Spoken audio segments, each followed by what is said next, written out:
Hello there, welcome to Moment of Truth with Israel Ayodeji. Today I want to share two things that happen to you when you compare yourself with others.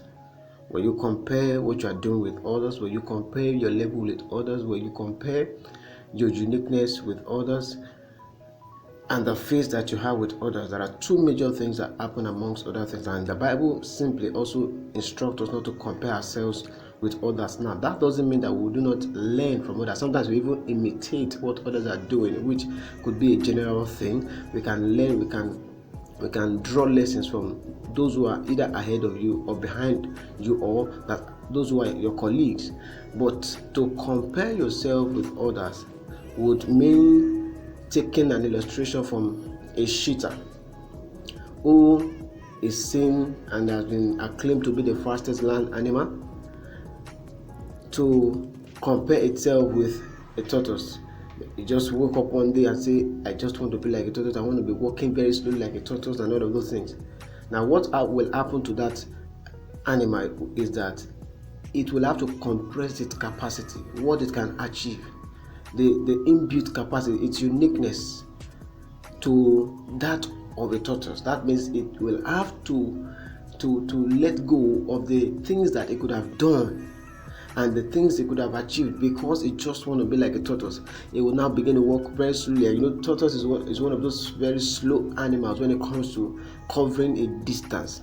It will lose the beauty and the uniqueness with which it was created to becoming like someone else. It will compress itself, its vision, the things that it can do and the things that it has done, and make it suit somebody else's own, or it will be like that of the tortoise. That means it will have to lose most of those things in a bid to be like someone else, because it just feels like, okay, the tortoise is walking very slow, it doesn't stretch itself and all of those things. I don't want to stretch myself, I don't want to run, I don't want to be, like this and like that. The cheetah will now begin to lose all the relevance and the uniqueness it has to be like the tortoise. Same way, if the cheetah decides to be like the eagle, it just want to fly and soar high into the sky like the eagle. Now, of course, it wasn't created for that operation, that lifestyle. So in a bid to try to be like the eagle, and it has not been able to achieve, or will not be able to achieve it because it was never created as such, what will happen to the cheetah is that it begins to condemn itself. It begins to condemn itself because it couldn't achieve the feat that the eagle is achieving in terms of soaring and flying into the sky there. Now, this tells us something very instructive, that you are unique on your own, and life is in phases, and men are in sizes, like Dr. David Oyedepo will say. So whatever season you find yourself, whatever thing you are doing and you are putting in your due diligence, whatever place God has put you presently, you must understand that you are in that season and you can do more, and what you even have might be greater and bigger and more impactful than that of others. Though you are comparing certain things on the physical with others, but you must understand that because you are in the place that you are doing what you are supposed to do and putting in your due diligence, your impact in the eyes of God is actually what He wants you to do. Not that you need to now begin to try to do what others are doing or behave like like the way someone else is behaving, or you want to make your vision to be seen as that of another. No, everyone is given a unique vision. Therefore, you must be able to stay with it. If you keep comparing yourself to another person, there is a tendency that you will compress what God has given you. Though it might be small on the physical, but it's actually big.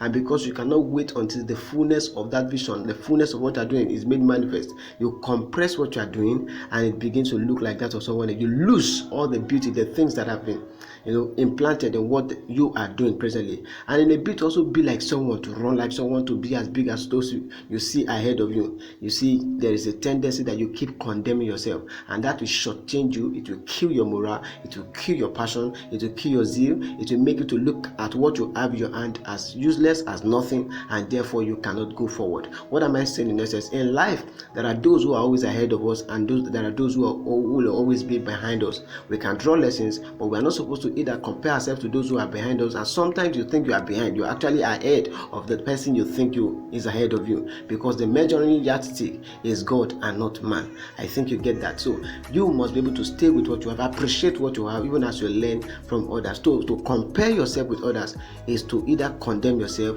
or compress what the Lord has given you. And the Bible says in the book of 2 Corinthians chapter 10 and verse 12, it says, "For we dare not make ourselves of the number, or compare ourselves with some that commend themselves, but they, measuring themselves by themselves and comparing themselves among themselves, are not wise."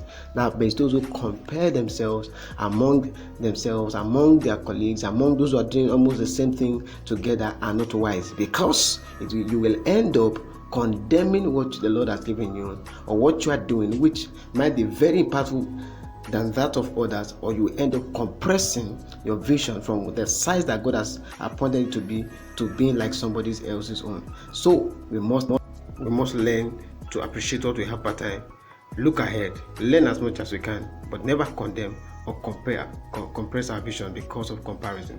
I think this has blessed you. I believe so. Can you follow me via all my social media handle? I'm Israel Ayodeji Michael, and God bless you. I'll see you again in the next episode.